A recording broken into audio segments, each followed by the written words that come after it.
Who's Number One had some serious heat, and to be fair, I think this event gets better and better every year. I think high school wrestling is elevating to a different level tremendously every year, and there is no better event to see those jumps than Number One versus Number Two at Who's Number One. We got the announcement of the star-studded NWCA All-Star Duel back in action this upcoming November, along with the best recruits in the land battling to either keep their number one spot or dethrone a very good opponent. We are going to talk about this amazing event, but first, hi everyone, my name is Tanner, and welcome back to TrueTan Wrestling. If you enjoy this event or end up liking this video, be sure to leave a like along with subscribing to the channel. Also, if you have any thoughts throughout this video about who's number one, be sure to leave a comment in the comment section below. Now let's talk about some who's number one action. We will start with some of the men's matches and jump around from weight to weight and division to division. So if you're looking for your favorite moment from this event, be sure to check out the time codes below. However, if you are here for the long haul, we will start with an elite Midwest matchup between number one Cannon Webster losing 7-6 to Sergio Lemley. This match was a nice start for the men, and it kind of told a lot about the importance of riding time. I thought adding college rules, especially riding time, made this event twice as great. You could tell there was a clear focus on the time spent on top during these young stars training cycles, and I think we saw a lot more endurance in the top position, and for some of the wrestlers it even led to a lot of turning potential. However, in this first men's match it was primarily endurance on top, which led Lemley to a second period ride and gave him the edge in the long run to win 7-6. At 113, we really didn't have a match, but more of a super match between number one at 106 and world silver medalist Christian Castillo versus Anthony Knox in New Jersey, who just took second at 120 cadets in Fargo, which is probably one of the deepest weights we saw all summer. Also, for those of you wondering how someone could be ranked number one at 113 if he just wrestled 120 a few months ago, to give the short version, he basically just bumped up to 120 for a better bracket at Fargo,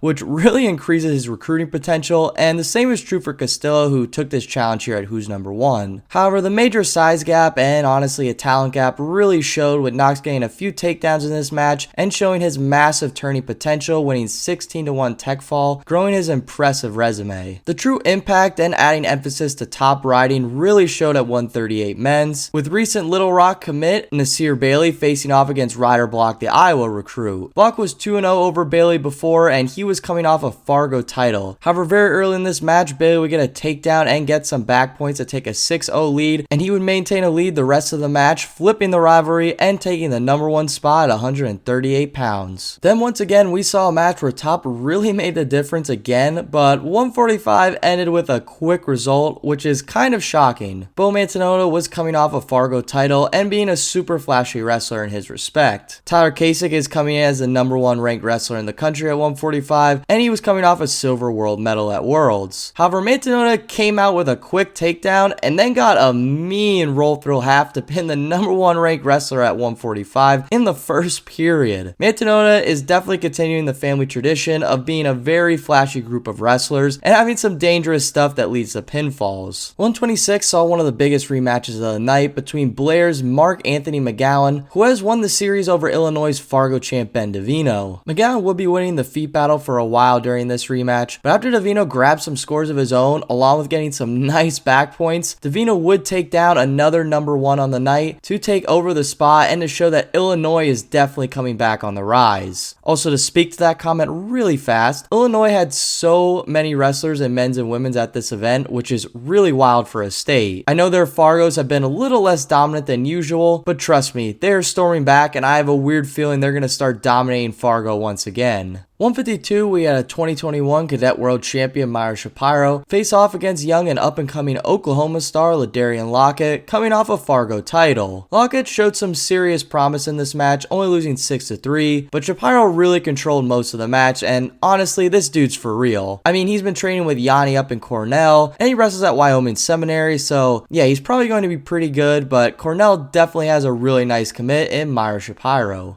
Now, after talking about a little over half of the men's matches, let's jump over the women's side of things, which honestly had a lot of crazy moments, and being in freestyle brought a totally different aspect to this event. Boo from Florida, ranked number 2 at 106, would go up against number 3 Gigi Bragg of Minnesota, and it was honestly a great start to the women's event. Boo left Fargo with tremendous results, beating a lot of top-ranked women and winning herself a Florida title. She once again showed that flashy style of wrestling, being down very early in this match, but storming back with a 4-point 3-point throw and then a few go-behinds to win 8-3. Jasmine Robinson of Texas for sure showed that she is the #1 ranked wrestler at 152, beating Michelle Rebish 9-4 in a very controlled match by Robinson. Everest Leidecker of Arizona got a big upset over #1 Candice Dittich of Illinois, seriously almost losing her lead in the last seconds, but won 8-8 on criteria in a very well contested match by both ladies. Sydney Perry of Illinois took over the #1 spot to add on to her amazing summer by taking out #1 Lizzie Shun of Utah. Perry was down very early in this match, but she quickly shifted the tide in her favor, especially in the second period, looking very freestyle savvy. 117 was unfortunately a very quick one, with Elena Livedall of Arizona getting a fast throw over Colorado's #2 Persueas Gomez. She appeared to get injured on the 4-point toss, which looked like a shoulder injury, so I hope it isn't too bad and she'll be alright for her upcoming season. Shelby Moore really dominated at 127 to prove she is for sure the #1 recruit over extremely tough Little Soldier of Minnesota. Little Soldier was inches away from doubling up at Fargo, but Moore just seemed to care very little about that, storming to a 10-0 tech fall in the second period over a very strong opponent. 94 pounds was another injury default unfortunately, but a really unique match beforehand. Middle schooler Morgan Turner would really show off how impressive she is, taking a huge 10-2 lead over #3 Erica Pastriza of Arizona. Fortunately, Pastriza would get injured, so I wish her the best, but honestly watch out for Turner because she has some mean stuff and she's only in middle school, so extremely impressive. At 132 pounds, we had two world-class wrestlers in Janita Garcia of Colorado versus Valerie Hamilton of Illinois. Garcia won a really controlled match 6-1, but both these girls are going to have super dominant seasons. 100 pounds saw Gabriel Gomez continue the family pinning power tradition with a huge second period pin over #2 Val Sorillo of Florida and proving that Gomez is for sure still the #1 girl in her weight class. Then at 112 pounds, we had another dethroning moment with #2 Ava Ward of Missouri shutting out #1 Alice Ganitsky of Maryland 6-0. Then the final match I wanted to talk about was 138 women's, which was a really fun weight that Flo put on. The hands down #1, and well I guess technically still #1, is Sarah Hankel of Connecticut, who is a Cadet Fargo champion from this past year. She would go against 16-year-old Zaina McBride, but McBride being in this event was the interesting part because she technically graduated super early at the age of 16 to go attend Life College. With all the backstories out of the way, this match was just awesome from start to finish. It was a back and forth affair with McBride getting the last second score to win 5-4 in probably one of the best matches, if not the best match in my opinion, of the women's event. Overall for the women's, they all wrestled really intensely and every single match was really fun to watch. I mean basically all of them were almost #1 versus #2, and the ones that weren't were almost like a super match. I mean McBride versus Hankel was an awesome super match that they put on at 138, and then Turner being a middle school absolutely turning it up. I know it was an injury default win, but she just looks really good and I can't wait for her to get on the high school scene.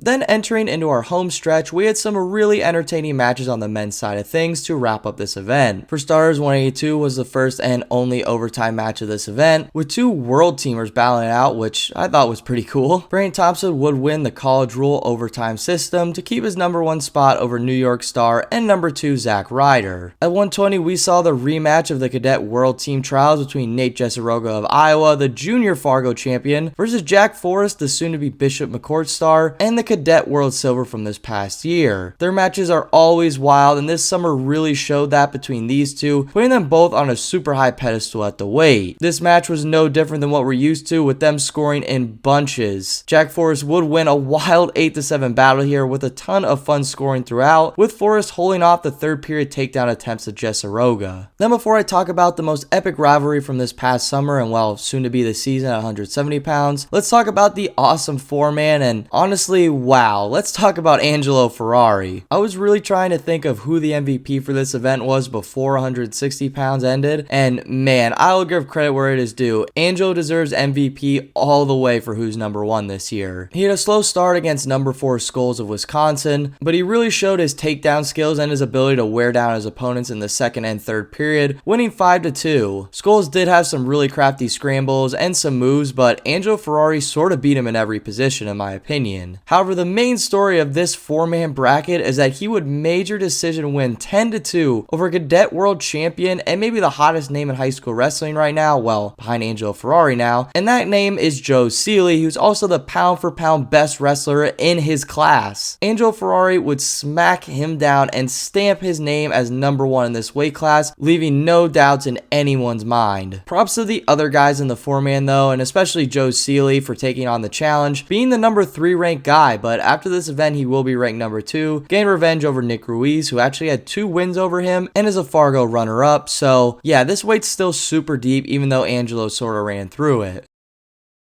Then how do you top such an amazing 4-man bracket at Who's Number 1? Well, with one of the biggest and most anticipated rematches of Who's Number 1, with easily the number 1 and number 2 best guys at 170 going at it, with Josh Barr of Michigan going up against Pennsylvania star Rocco Welsh. Barr came from behind to get his nice Fargo title over Welsh, but in folk style, it was a totally different story. Welsh would seal up riding time, and after holding off the barrage of takedown attempts by Barr in the 3rd period, he would come away with a number 1 spot once again, getting revenge over a very elite Josh Barr of Michigan. I think this event really showed up, and like I said in the beginning, props to the high schoolers and how elevated high school wrestling is becoming. I mean, half the kids had former college stars in their corners, or some of the top high school coaches in the land, so yeah, USA is seeing an amazing trickle-down effect right now that is resulting in some amazing wrestling and giving way to some future amazing college stars. Overall though, if you enjoyed this event and video, be sure to smack that like button along with subscribing to the channel for some more wrestling recaps and so much more wrestling content. The Senior World Championships are literally going on right now, so go check out my preview on that video if you haven't already, and also be on the lookout for my recap on that amazing World Championship event. Also, if you have any thoughts on this video or who's number 1 the event, or heck the World Championships, I don't care, leave it in the comment section below. Now with all that said, I hope to see you all in the next one. Take care everybody.